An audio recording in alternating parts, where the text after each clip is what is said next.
আমাদের এখানে আসার মূল উদ্দেশ্য হচ্ছে চিত্রটা স্বচক্ষে দেখা, মানুষ কতটা কষ্টে আছে, বন্যার ভিতরে মানুষ বসবাস করছে কিভাবে, খাচ্ছে কি, থাকছে কোথায়।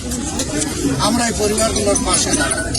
আজকে এখান থেকে আমরা আল্লাহর উপর ভরসা করে ঘোষণা দিচ্ছি যে প্রত্যেকটা ক্ষতিগ্রস্ত ব্যক্তির জন্য পরিবারের হাতে আমরা 50,000 টাকা করে ছুলে দেবো আমাদের সংগঠনের।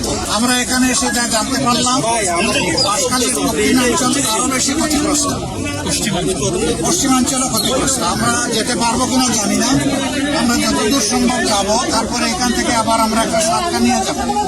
আবার চট্টগ্রাম মহানগরে অনেক অংশ খুব খারাপভাবেই প্লাবিত, সেগুলো আমরা দেখব।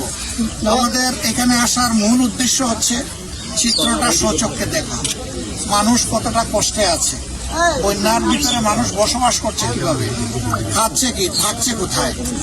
এই বিষয়গুলো আমরা স্বচক্ষে দেখার জন্য এখানে এসেছি। আমাদের সাথে এখানে এই আসলে আপনাদের নির্বাচিত এমপি জনাব জহুরুল ইসলাম সাহেব আছেন। তারপরে আমাদের এই অঞ্চলের কেন্দ্রীয় নেতা জনাব মোহাম্মদ শাহজাহান আছেন, আর সাতকানিয়া জনাব শাহজাহান চৌধুরী আছেন, চট্টগ্রাম মহানগরে আমির জনাব নজরুল ইসলাম সাহেব সহ আরো অনেকেই আছেন।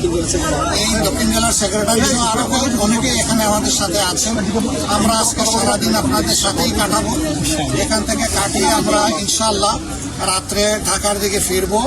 ফিরে গিয়ে দল হিসাবে আমরা কি করতে পারি এলাকার মানুষের জন্য, এটা যেমন চেষ্টা করব, সরকারকে আমরা কি বলতে পারি এই এলাকার মানুষের দুঃখ দুর্দশা লাঘবের জন্য, সেই ব্যাপারে আমরা ভূমিকা রাখবো। আমাদের দেশ এই ধরনের বন্যা করা দুর্যোগের কবলে প্রায়ই পড়ে। এখানে ধৈর্যটাই বড় বিষয়, সবাইকে ধৈর্য ধরতে হবে। দেশটা আমাদের সকলের, সরকার চাইলে ওরা তাড়াতাড়ি সব কিছু সব দুঃখ দূর করতে পারবে, কিন্তু সরকারের দায়িত্ব আছে, সরকার দায়িত্ব অস্বীকার করতে পারে না।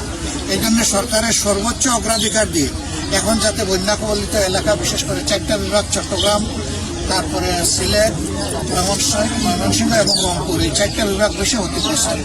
আমরা সরকারের কাছে এখান থেকেই দাবি জানাচ্ছি যে সরকার যেন সর্বোচ্চ গুরুত্ব দিয়ে অগ্রাধিকার দিয়ে এই এলাকাগুলোকে দেখে। বাঁশখালী অবশ্যই তার থেকে বাদ যাবে না। আমরা চট্টগ্রামে এসে যতটুকু বুঝতে পারছি যে কয়টা এলাকা বাংলাদেশের মধ্যে সবটাই সেইটা ক্ষতিগ্রস্ত, বাঁশখালী তাদের একটা।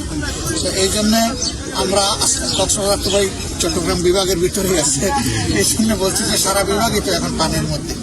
ওই শুধু কক্সবাজার কেন, ওইদিকে বান্দরবনও তো ক্ষতিগ্রস্ত দারুণভাবে, অনেকগুলোই ক্ষতিগ্রস্ত। পাহাড় দশে 33 জন মানুষ এ পর্যন্ত মারা গেছে। আমরা তাদের প্রতি গভীর সুখ এবং সমবেদনা জ্ঞাপন করছি, তাদের আত্মার মাগফিরাত কামনা করছি। আমরা এই পরিবারগুলোর পাশে দাঁড়াবো।